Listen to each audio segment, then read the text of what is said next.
Akalain mo yung paborito kong candy noon. Dito pala yun. Ayan o, White Rabbit. Laki ng store ng White Rabbit dito. Grabe yung pasalubong mo, boss, ah. Dami palang flavor ng White Rabbit. Sa atin sa Pilipinas, puro white lang talaga yung natikman ko. Pwede bang tumikim ng isa, mami? Ito yung White Rabbit nila. Tikman natin. Na-miss ko eh. Pag batang 90s ka, ganyan talaga. Hindi siya puti. Naalala niyo ba to? Yan yung mga balat-balat na yan na pwede mo rin kainin. Edible din to eh. Huwag na, ayoko na kainin yan.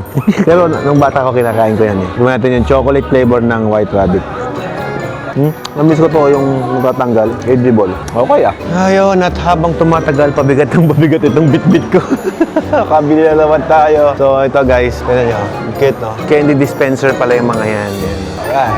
Boss, galing ka na sa pinakamalaking Pop Mart store ah. Iba to, iba.